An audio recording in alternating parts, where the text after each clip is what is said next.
Before I even face the fight, not moved by what I see. I walk by faith and not by sight. All power and authority is given unto me.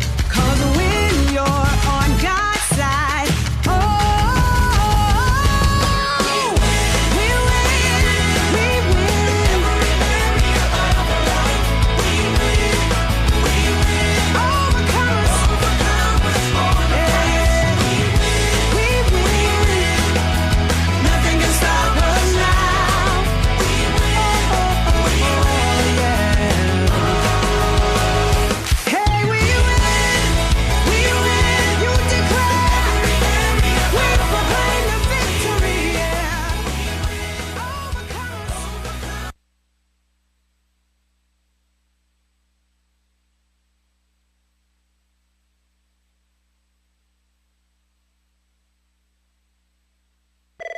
Hello? Hey, girl.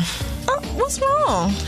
Girl, I just went to a major dealership and got ripped off on a luxury car. Ugh. Well, I just got a great deal on a luxury car at Star Imports in Camp Springs, Maryland. They took their time with me, treated me with respect, and helped me find a perfect car. Hey, DMV, looking for a unique car buying experience? Tired of high-pressure sales? Good news. At Star Imports, you'll be delighted with our boutique-style car buying experience. We're committed to treating you with the utmost respect, even if you have less than perfect credit. Check out our impressive selection of pre-owned BMWs, Mercedes-Benz, Lexus, Jaguars, and other imports starting at $5,988. For fast online guaranteed credit approvals, go to starimports.com. That's STARRIMPORTS.com. Or call 301-423-8000. Star Imports, home of the boutique-style car buying experience. Located in Camp Springs, Maryland, off exit 7B off the Beltway, next to Red Lobster. Good evening, everyone, and thanks for tuning in to In the End We Win with Curtis. I am your host, Curtis Alston, and we have a great show in store for you guys. It's something that we all talk about on a daily basis. I've got a good friend of mine who is here with us tonight, and I think that you guys will be very pleased, especially since now we're coming up on the tax season. So before we jump right into it, let me give you a little bit of information about my friend, Wesley Watkis, who is a native of New York. He moved to Washington, D.C. in 1991, where he received his B.S. in finance in 1992 from Howard University.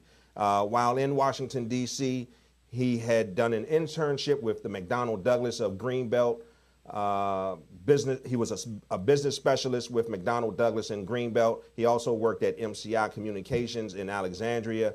He also gained even more experience in the financial industry while working at Federal Mortgage Association, which is also a global brokerage services through, as well as New York Life Insurance and New York Life Securities and Northwestern Financial Services. Wesley Watkis has over 20 years, has over 20 years of experience in financial service industries. He is affiliated with the International Association of Financial Planners, and he has acquired several licenses and or registrations, including General Securities Representative Series 7, Uniform Securities Agent Series 63, Uniform Investment Advisor Series 65, Annuities, Life and Health Insurance licenses, and he is also a certified notary signing agent for the state of Maryland. Currently, he is managing partner of the W&W Group, Inc., where he is a registered investment advisor. So if you would help me to welcome our friend Wesley Watkis to the show, it would be appreciated. Thank you very much. Thank you for having me on, my friend. Thanks for coming out. So, good evening, everyone. Again, my name is Curtis Alston. I'll be your host for the next hour. This is my friend Wesley Watkis. We're going to talk a little bit tonight about money as the tax season approaches. What do you plan to do with your refund?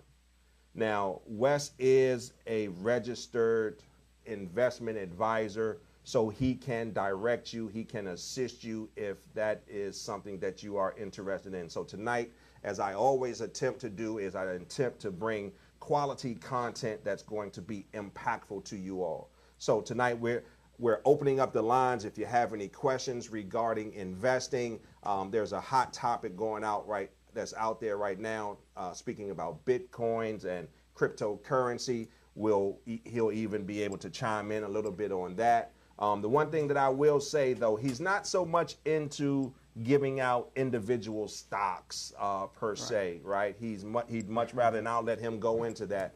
But he hasn't chosen that winner yet. If so, I would have already gotten it, right?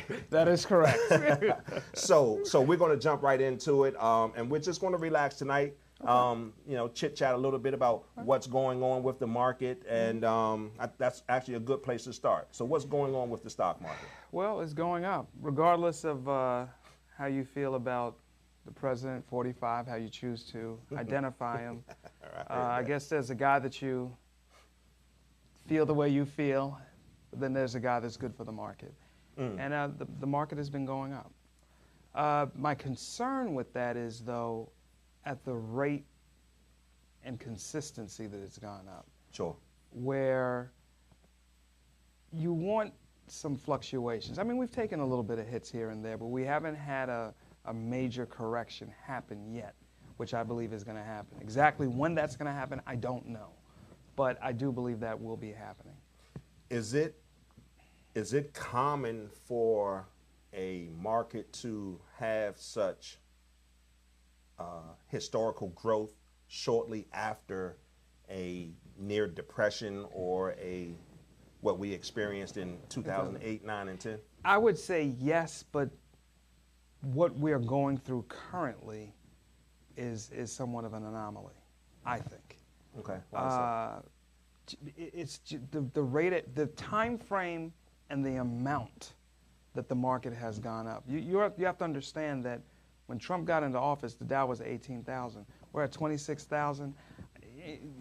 At the rate that we're going, we could hit 30,000 by the end of the year. I don't, whether that's going to happen or not, I don't know. But it's a lot in a short time period. When you look at historical averages, historical growth, when you look at it over maybe a 20 or 30 year, it's outside of that norm. Okay. So that's why I feel and believe that we're going to get a correction. Now, do I think that it will go back to 18,000? Is that possible? Yeah, of course it's possible. Or even lower than that. Anything's possible, but I think it's unlikely. After as a matter of fact, in case you're interested in calling in and joining in on our conversation, the phone number is 240-719-2560. The lines are open. Give us a call. Please, when you do call in, turn down whatever you're watching the show on, your radio or your laptop, your computer. Please turn that down and listen to your phone. Please, I encourage you guys to call 240-719-2560 to get in on our conversation. It's my understanding, though, Wes, that the government or the governing bodies of the stock market have placed, I forgot the terminology, but bumpers, if you will, so that it does not go so low to cause catastrophic loss. Well, that's what they've always been able to do. If the market drops too quickly, too fast, they could, I'm just going to use the word, shut it down. And they've done that before. Okay. So that's not something new.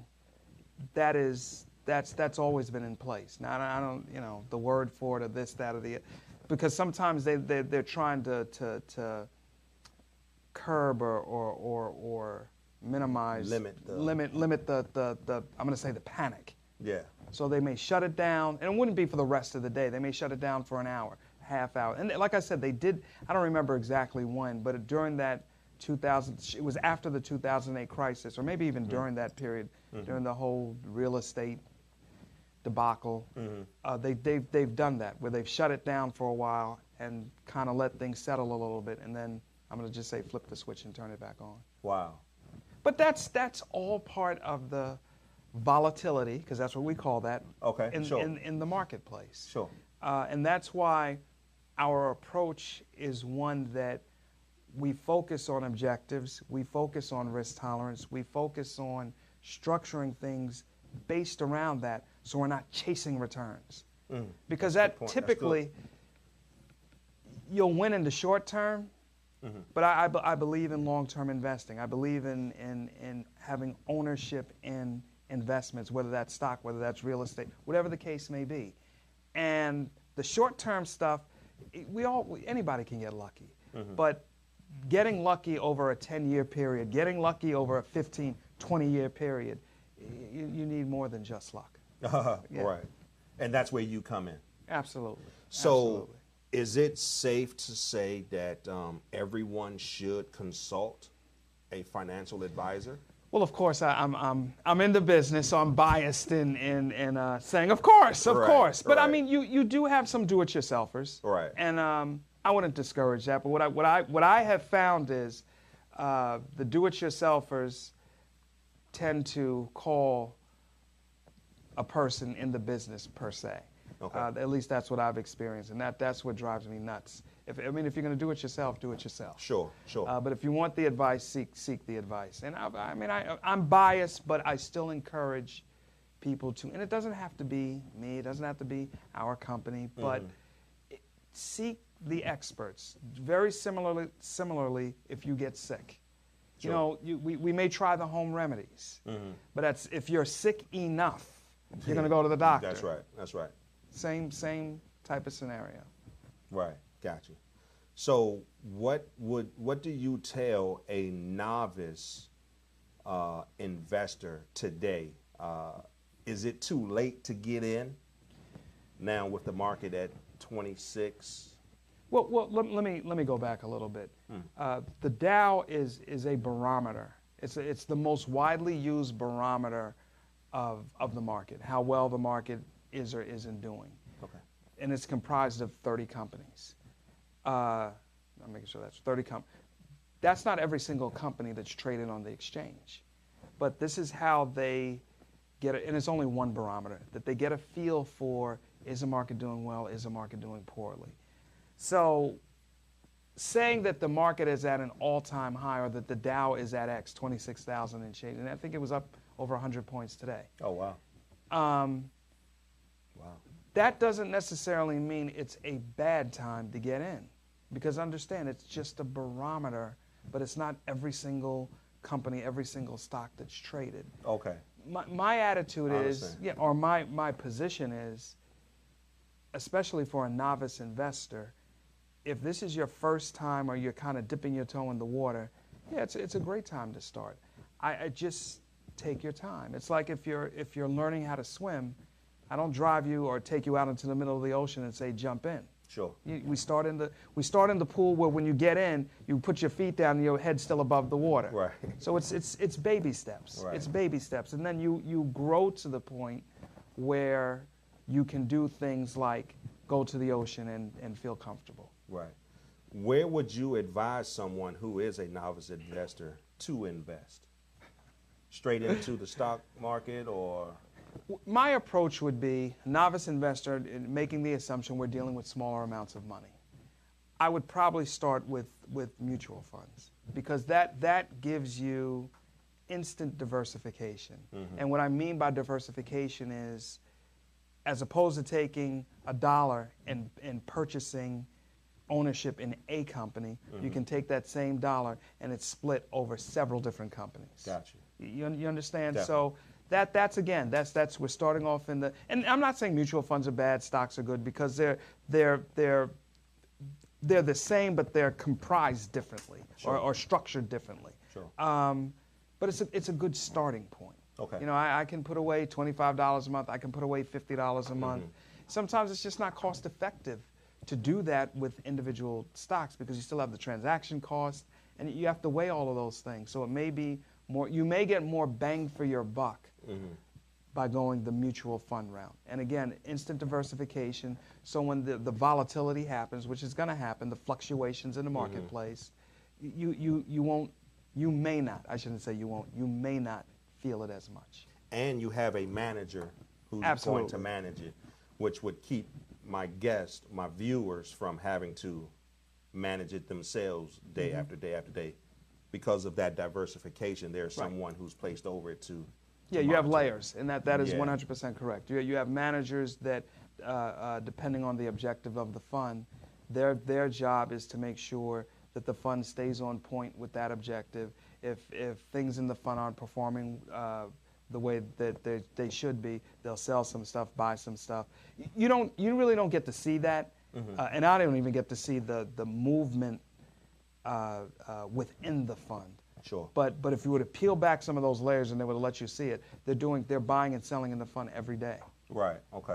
But again, because they put those layers in place, we just get to see the price fluctuation. Oh, the fund was worth $10 today. It's worth $12 tomorrow.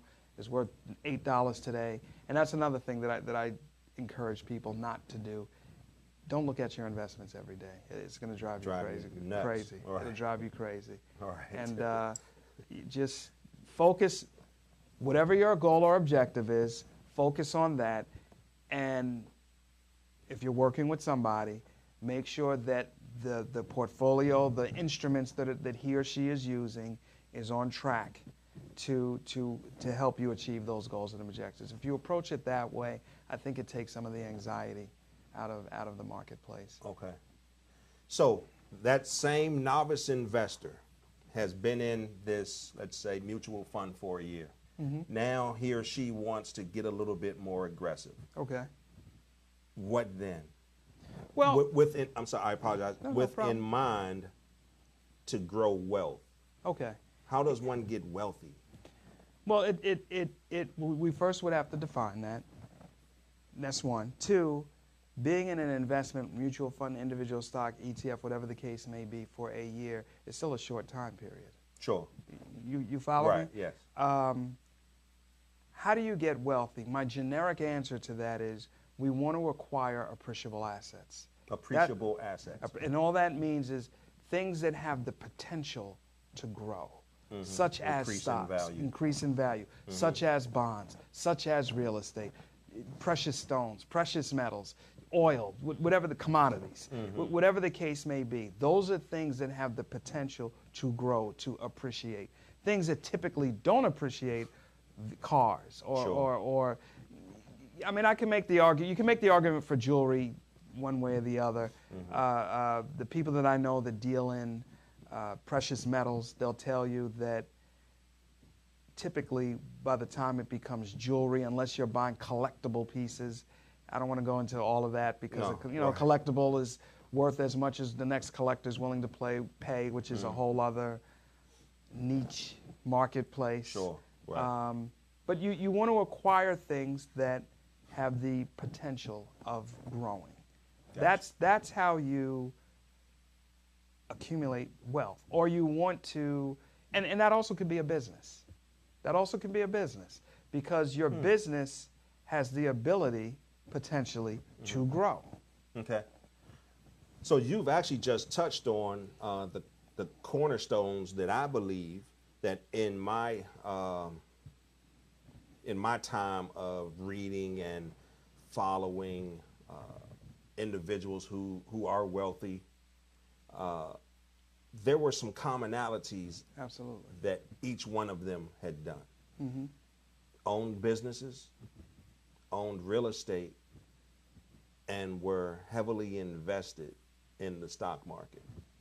See, I think what happens sometimes, and I used to get into debates, especially pre-2008 when everybody was a real estate agent, let's say. And they used to real estate's the investment.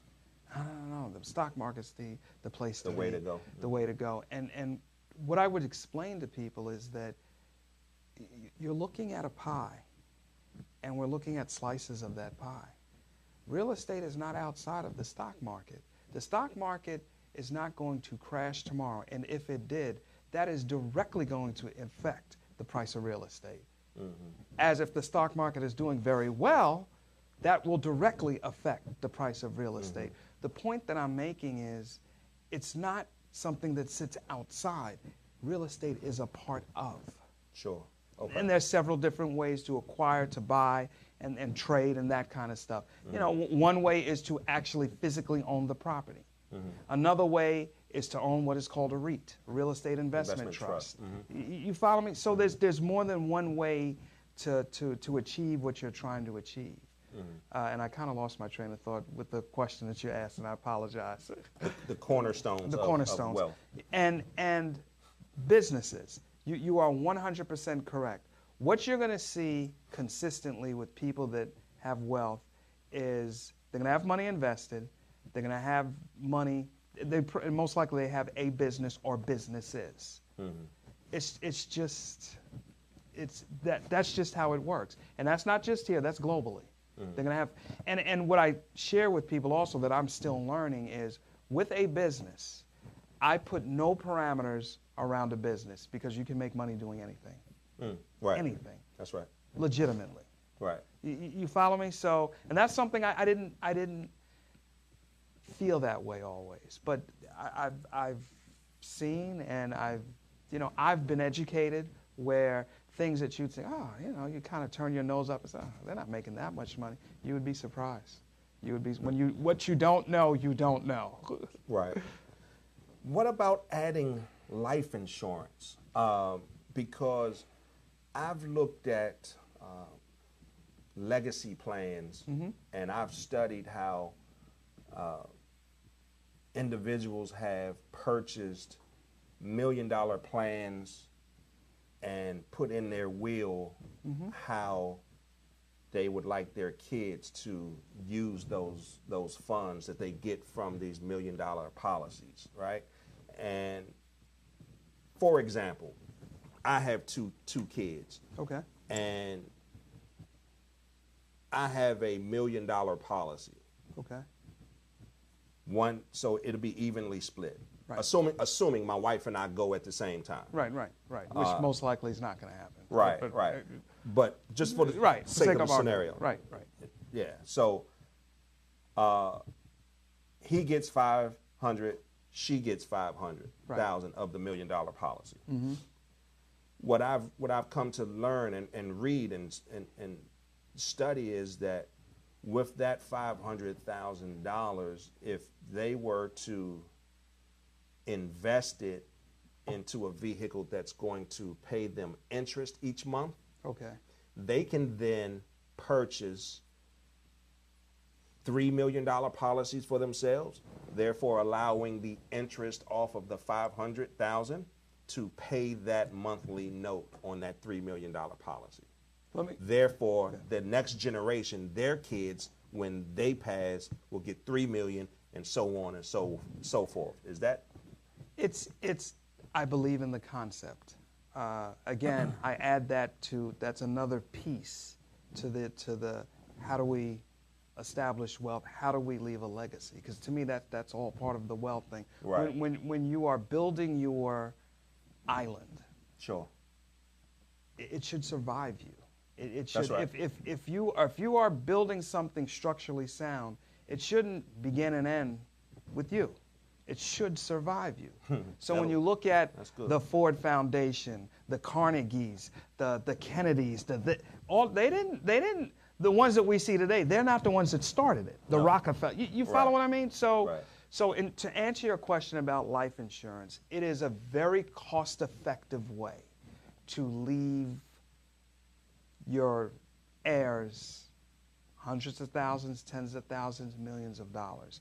Now, one of the strategies that you could implement with the insurance, because where you have to be careful is that if you were to leave God forbid something were to happen to you and your wife today, mm-hmm. and your son and your daughter get $500,000 each. Mm-hmm. I don't know how old your. My son will be 21 tomorrow. Okay. Think of it this way. Let me use myself as an example. If I were 21 years old. He's the same way. He's not putting that money up. And I got $500,000 in my car, my next trip would be to the car dealership because and I get that. I get it. Right. So you can put strategies in place where you will help direct definitely how that money should flow. Sure. So it could be a starting point for them as well as for their children. And if the mindset is there, then that will carry on. Mm-hmm. So I mean, I do believe in insurance. I do believe in using it as part of a wealth strategy. Right. Good. Those are my cornerstones. Okay. Okay. And I tend to believe that, and I just noticed that of all of the readings that I've done over the years, I've noticed that those were the 4 primaries in everybody's portfolio. And it's probably I don't think that's going to change. I just don't think it's going to change. If you look at somebody, I'm not going to harp on the insurance piece, but for those of us that may not have a lot of money, and I don't have $1 million, I don't have $10 million, I don't have $100,000, but I can leverage $100 a month to potentially leave somebody a few $100,000. That's a big deal, and it even extends beyond people. There are a lot of universities that ask you to name them as a beneficiary, on your insurance policy, or if you belong to certain foundations or clubs or groups. And I understand it. That's what keeps those things going. It's also a good strategy in terms of, it could be a good strategy in terms of networking and all of that other kind of stuff. Right. But I do believe in that. I believe in leaving an inheritance. That doesn't necessarily mean a person, a people. It doesn't necessarily mean only your family. You follow? It could be that if that's how you choose to define it. Sure. But I think it could be that and then some. Okay. I think that just puts you or your heirs in a better position, a better starting point. See, unfortunately, what happens with too many of us is that we start off on step 1 or step -1 of the wealth ladder. Sure. I've experienced where other people, they start off on step, they're 10 steps in the ladder, they're on step number 7. That's where they start because they have all of that foundation behind them. And it's like, you're putting in 5 times as much effort, they're putting in 1/3 as much effort, but they're climbing faster and harder than you are, right, because they have that push behind them. Right. And do you, in your consultations with your clients, is that what you preach? Do you, or is it strictly what the, obviously it's strictly what the client wants, but what kind of philosophies, or do you have a philosophy that you preach to your clients? The foundation of what we do is definitely based around what the client wants or what they want to achieve or try to accomplish. But that's a process, and sometimes you have to pull that, you have to get that from people, because sometimes people really don't know what they want. The philosophy or that we like to use is we believe in making a little bit every day. I don't want to make $1 million tomorrow. I want to make $1 every second. You understand? It's nice. It flows nice. It's and it's easy. a lot of seconds out there. There are a lot of seconds out there. There are a lot of seconds out there. So, and we believe in, if we're investing in something, because sometimes clients outside of portfolios, they do want to buy individual stocks. Oh, what should I buy? Which is all, what should I buy? What should I buy? And part of the reason why I don't recommend, especially in a forum like this, because if I talk about a company, that can be construed as I'm recommending X, which is a whole liability thing. And that's part of the reason why I stay away from it. But gotcha. I give I don't want to use the word philosophy again, but I give guidelines on how do I go about, I don't know anything about stocks. How do I go about, as an example, purchasing stocks? What should I buy? Very simply, we all purchase things. From food to clothes to jewelry to cars to gas to water. We all purchase things.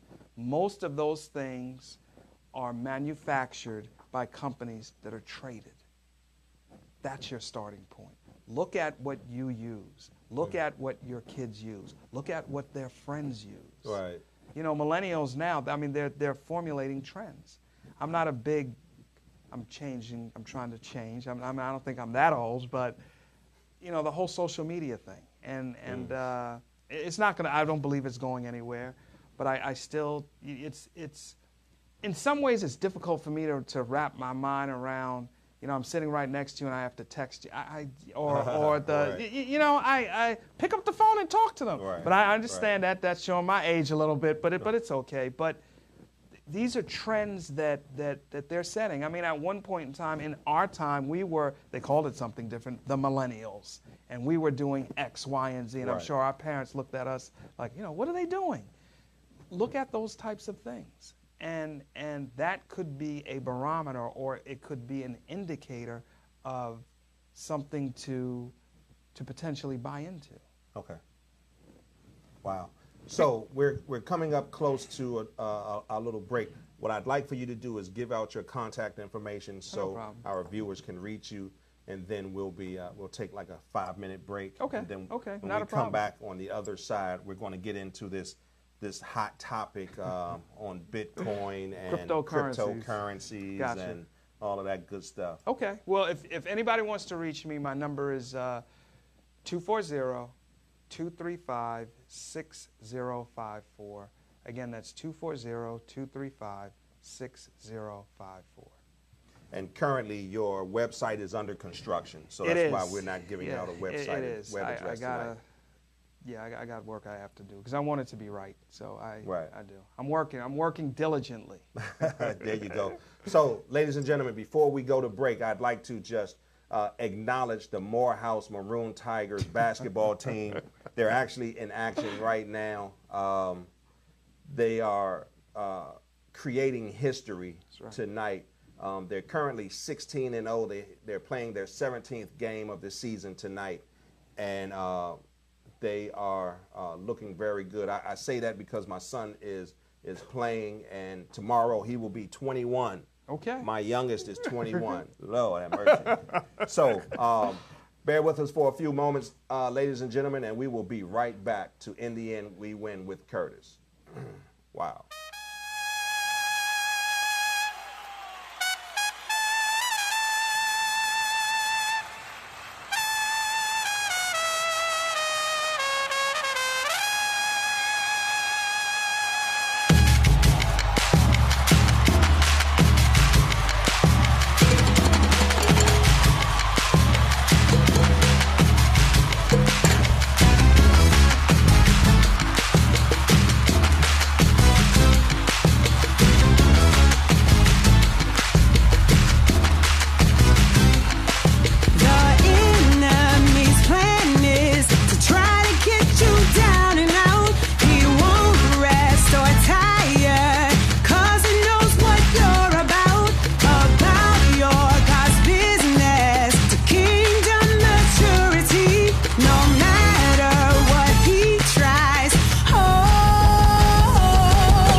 Welcome back, ladies and gentlemen. Tonight's guest is my friend Wesley Watkis. He is the founder and creator of the W&W Group. He is a registered investment advisor, and he is here tonight sharing insight on investing, stock market, what the stock market is doing doing right now, and just the impact that it can have on your future once you get involved. So importantly, I'd like for everyone who's interested in joining our conversation to call in, dial into the show. You will be on live. Just do me a favor and turn down your computer or whatever you're watching us on. The phone number to call in is 240-719-2560. You dial right into the show, and I'll put you on with Mr. Watkis directly if you want to speak with him, ask him anything. I understand that, or we know that the tax season is upon us. Actually, tax season starts, what, on the 29th? It's something like that. January 29th? Yeah. So that's when people start rocking and rolling. Right. So if you are expecting a return and you want to do something with those funds, here is the guy that you'd want to talk to. And he has his website under construction right now, but you can reach him at 240-235-6054. Again, that's 240-235-6054. That'll go directly to him, Mr. Wesley Watkis. I encourage you to give him a call and just ask him whatever it is that you'd like to ask. But tonight, give us a call so you can join our conversation, 240-719-2560. And we're going to jump right back into it. Okay, man, talk to me. What is this mess about cryptocurrency and Bitcoin? Now, I've heard from, or I've listened to, read Warren Buffett say he's against it. I've heard some other powerhouses out there that say that they're against it, but then I hear other people who kind of I believe in it. I'm on the fence. That's the short answer is I'm on the fence. I can't speak out against cryptos because I don't feel that I'm knowledgeable enough to. Still looking into it, still trying to wrap my mind around it. I think, like Napster, for those of us that remember. Yeah. It may be a Napster. This may be the genie out of the bottle. Exactly how it's going to look, or exactly what it's going to look like in the future, I don't know. Maybe Warren Buffett is right. Here's the position that I take, because of course I get the question all the time. If you are going to invest in cryptocurrencies, whatever, because there are a million of them out there, and to my understanding, the vast majority of them out there, I don't know if this is true or not, but to my understanding is there are a lot of them they're fraudulent. Oh, wow. Yeah, so if you are going to invest in a cryptocurrency, the position that I would take is whatever money you put in, if tomorrow it's gone, then it's just gone, and you're okay with that. That's the approach I would take. So you're saying don't use money that's dedicated to the house, use money that's dedicated to your play. Exactly. Because if, it's one of those things where if it hits and it hits really big, I wish I put in X. We always say that when it does well. But when the reverse happens, it's, Right. The barometer that I use for how risky or not risky somebody is, I never ask them how much money they want to make. I always ask them how much money are they comfortable losing. Because to me, it gives you a more accurate barometer. Because we want our money to grow to heaven. Sure. But I don't want to lose anything. So you can't have both. You can't. If you want to get the phenomenal returns, phenomenal risks come with that. That's just the nature of the beast. Okay. So is there a definition of Bitcoin and cryptocurrency, or other than an online kind of a peer-to-peer, the new currency that all internet-based companies will be accepting at some point? We'll see, and that's yet to be seen. and personally, I haven't put any money in it. Personally, Okay. I have not. No worry about it. Yeah, and I'm not saying that because I haven't doesn't mean that you shouldn't or should. You're gonna have to make that determination for yourself. But I'm very careful about how I critique cryptos because, I don't feel that I'm knowledgeable enough in the area to say, you know, this is how it works. This is and there are resources out there that I'm sure that you can tap into to read more about it. Blockchain financing. I mean, I think it may be one of those things that is another avenue. Okay. We'll see how it evolves. We'll see how it evolves. I know we were speaking earlier. It's not heavily regulated yet, which the downside of that is a lot of the fraud and stuff. Yeah, the fraudulence that is going on with that. But you also can potentially make a lot of money. For the average person, though, I wouldn't start there. Okay. Because here's the thing. And I know, again, we've spoken about this. I'm a believer in you want your house to be as strong as possible. Yes. And let's just say you got into Bitcoin early on and you put in whatever, $1,000, $500, $2,000, and let's say it's worth $10 million now. Here's the biggest problem with that. That was your entry point. This is the experience that you had. My experience in the business is this. Because that's the experience you had right out the gate, that becomes your benchmark of normality. And that's dangerous. That's very dangerous. One day at a time, one step at a time. You know what? I want to get into better shape. I want to lose weight. I want to achieve these things. You don't go to the gym Monday and Wednesday, you're in shape. You know what I mean? It's a process. Right. Sure. And I think even though we hate that process is where you learn. That process is where you develop the discipline. That the process is the education. And I think sometimes when things happen too quickly and you don't get the education, then it's, a fool and his money. So wow. I believe in going through the process. And that even goes for if you're working with somebody. If he or she can't talk to you about losses that they've had, you shouldn't work with them. Really? Because who has wins all the time? Who wins all the time? Nobody.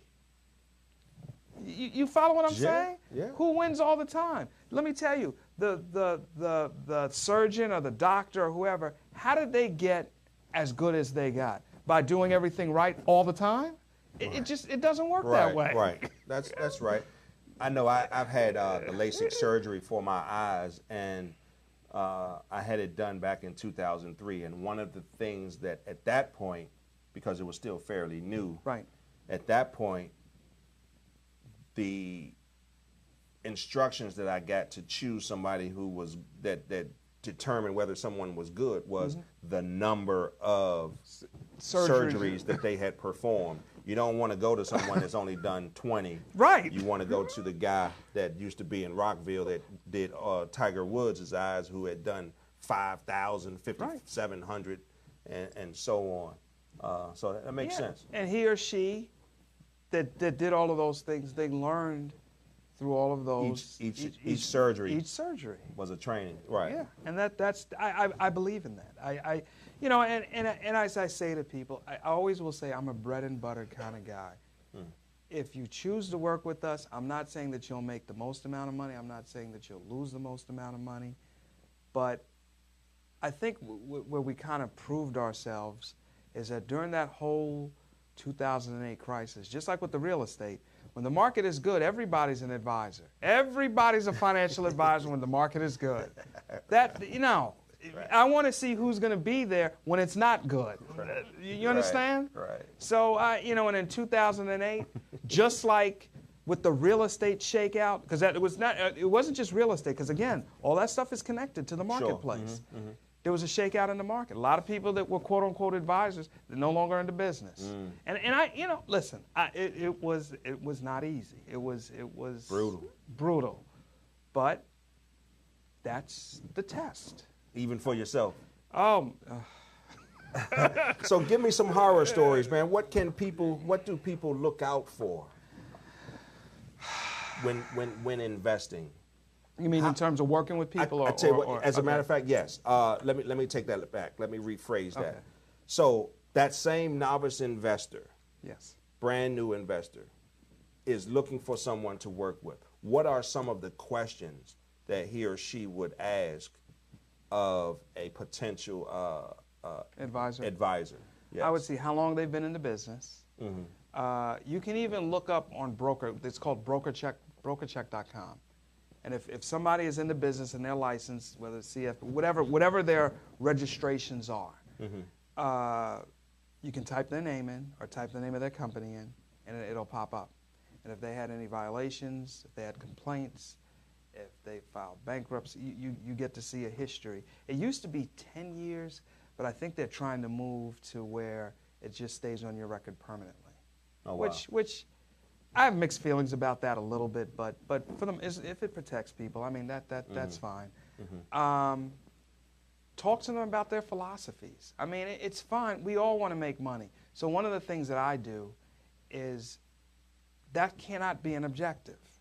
The objective cannot be I want to make more money, because that's something that's not measurable. So I like objectives to be measurable. Such as? I want to buy a house. I want to start a business. I want to be able to send my kids to school. I want to retire at a certain age. When you come and say, I want to make more money, okay, you gave me $1,000, now it's worth $2,000. No. I want to make a lot more money. What's a lot? You see, so I like measurable things. So also, outside of broker, or in addition to BrokerCheck, in addition to how long he or she has been in a business, in addition to their philosophy, when you are talking or interviewing the people, how do you feel about them? Sometimes that internal, whatever you want to call it, voice, chi, whatever you want to describe it, go with that. And because very similar to me, people interview me, I interview them. Right. I'm not the right advisor. We are not the right advisor for everybody. Right. Everybody's not the right client for us. That has nothing to do with money, really. You know, it's can we work together? Right. Because I look at it as a relationship. Okay. I don't want to, and I share with my clients, where I make the bulk of my money is keeping you as a client for years to come. I don't want to make, X amount of dollars today. I want to make a little bit every day. Okay. So. Or let me change that. I want us to make a little bit every day. So, what determines a successful advisor? That's a good question. What determines normally okay. We look at a tree for the fruit that it bears to determine. I think in the industry, if I'm looking at another advisor, the first thing we're going to look at is how much money are you managing. I mean, not number of clients, but how much money you're managing. How much money you're managing. Yeah. Depending on how your business is set up. For me, it's how much money. But that also could be that also may not be a very accurate barometer, because without knowing history of the advisor, because you could have inherited some of that. You could have. There could be factors that came into your number being what it is. Understood. Right. But in terms of what makes a successful advisor, what I would say is, how long have their clients been with them?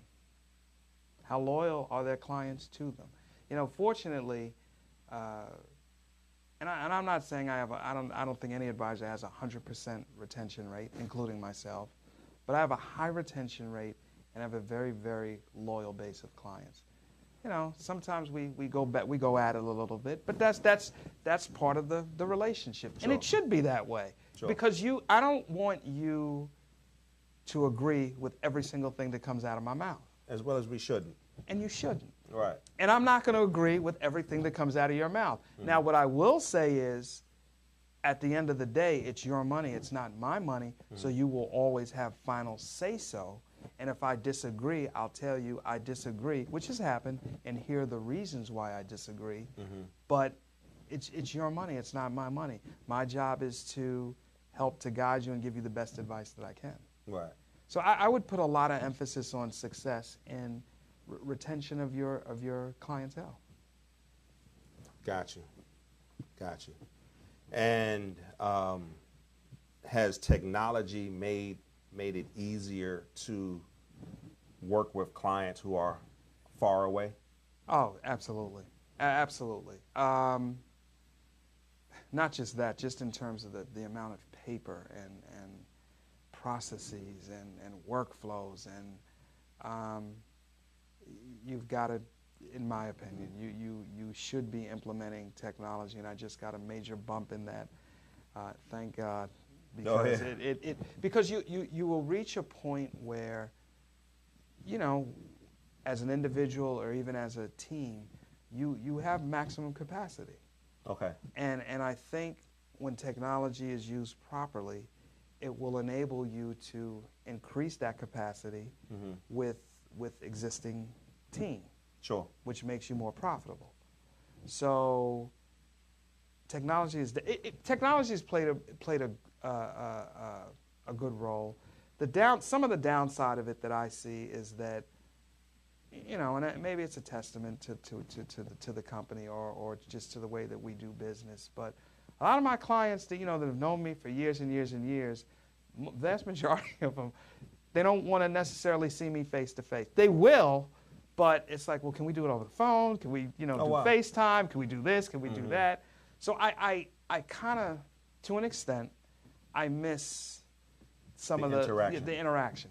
Because that's the part of the business that I absolutely love, the interaction with people. Okay. And you can do that over the phone, but it's just, you know, I can read body language, I can see expressions.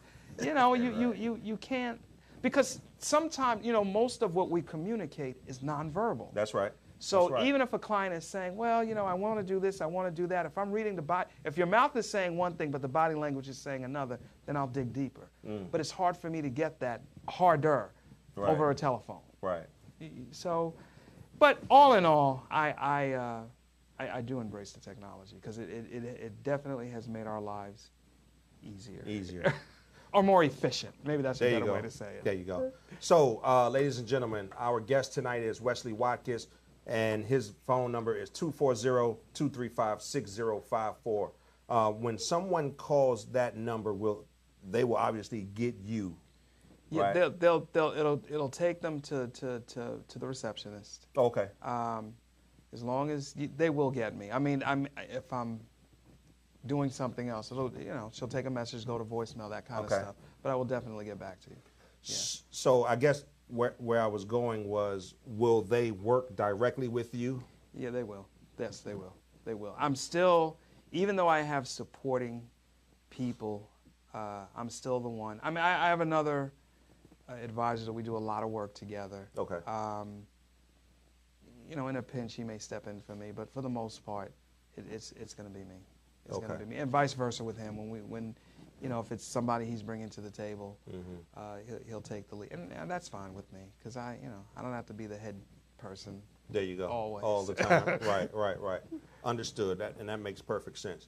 I'm surprised that we haven't gotten any phone calls tonight. It's okay. It's okay. Oh yeah, that's interesting. It's okay. So. They'll call afterwards. Once the show's going off, let me call. That'll be great. That'll be great, as long as they're calling you, right? So what do you leave our viewers with? We've got about 5-7 more minutes. I know an hour is like no time anymore. But what is it that we can leave the viewers with that they need to know, from the beginner, the newbie, to the intermediate, to the advanced? Everybody should be invested. When I say in the market, I'm encompassing everything. 401ks, that too. Thrift savings plans.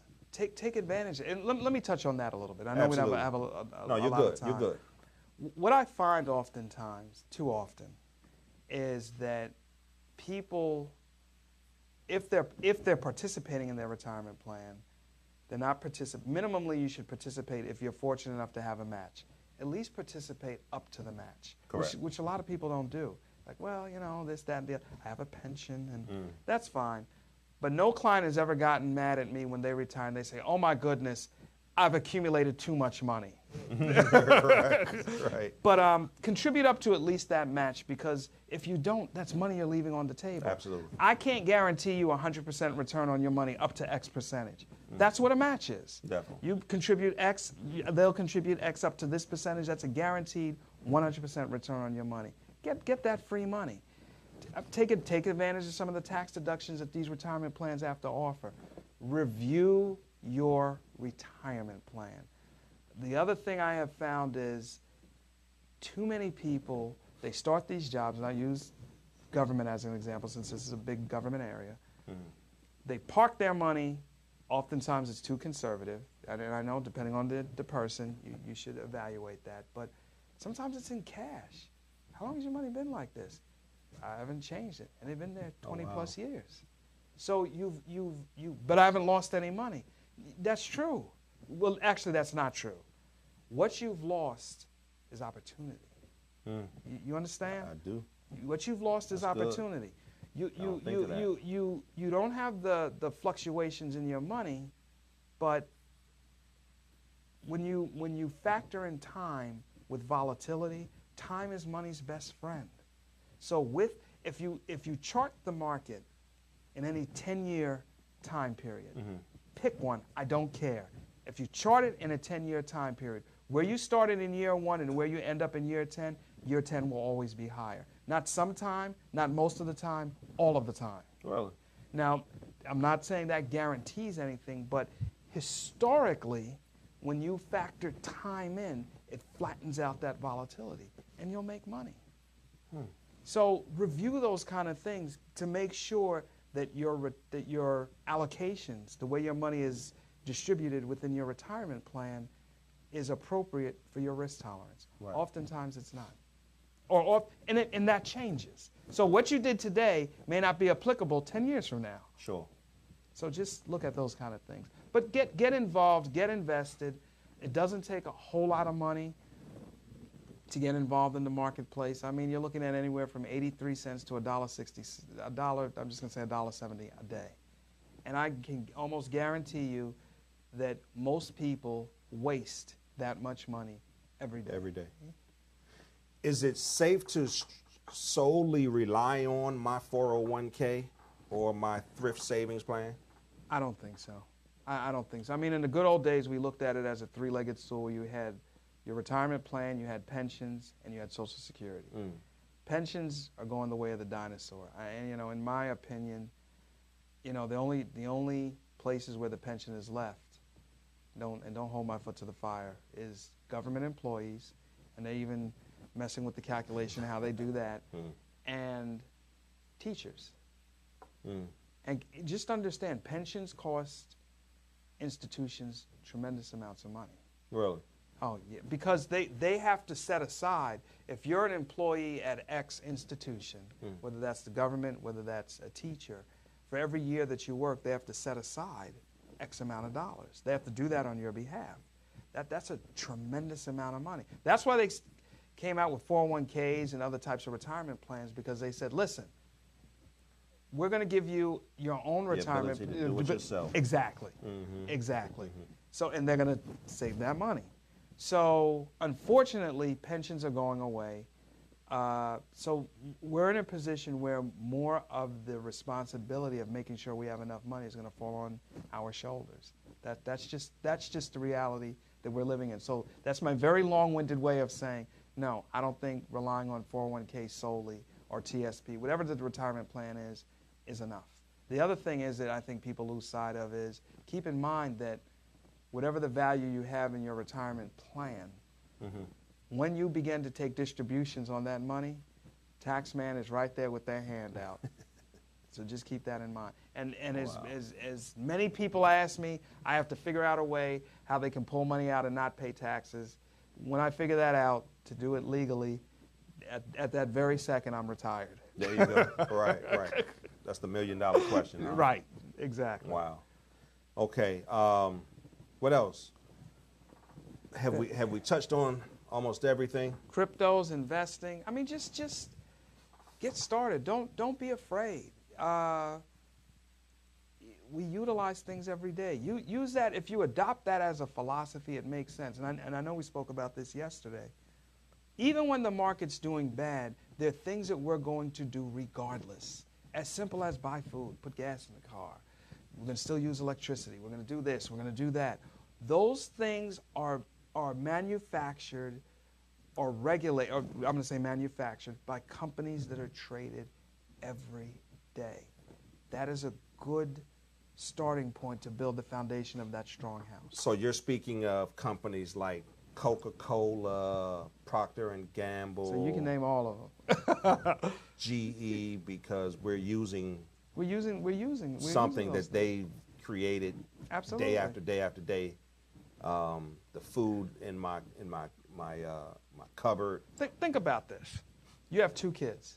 Think about it. I have a 6-year-old. Yeah, I know. I'm older than I look.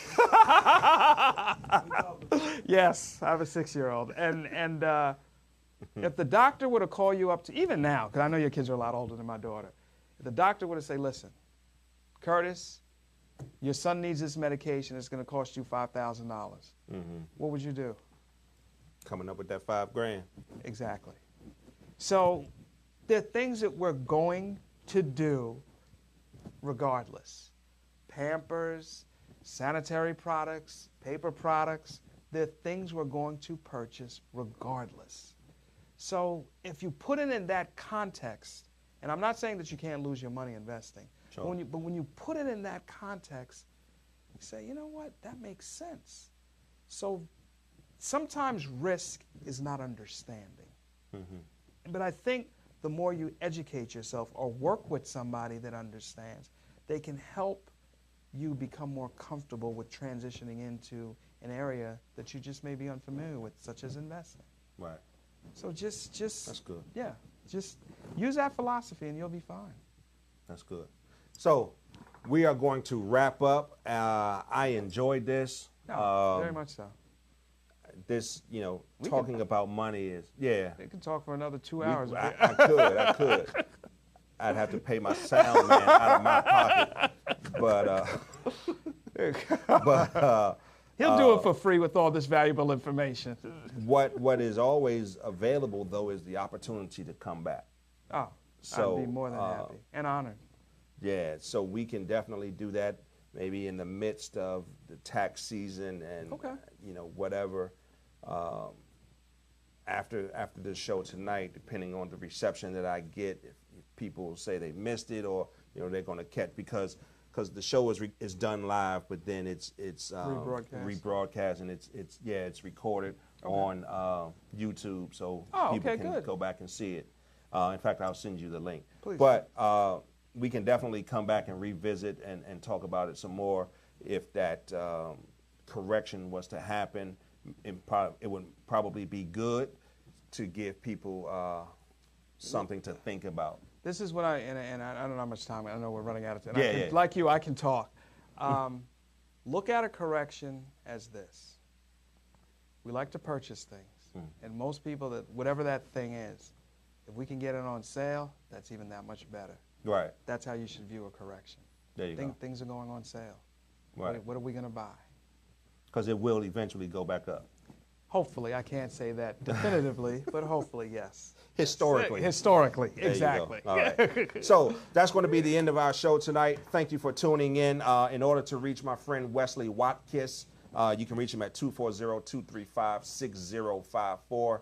That's 240-635. No, 235. I'm sorry, I apologize. 240-235-6054. Wesley Watkis. My name is Curtis, and thank you for tuning in to In the End We Win with Curtis. We will see you next Monday, and I promise to have another fantastic show for you guys. Good night.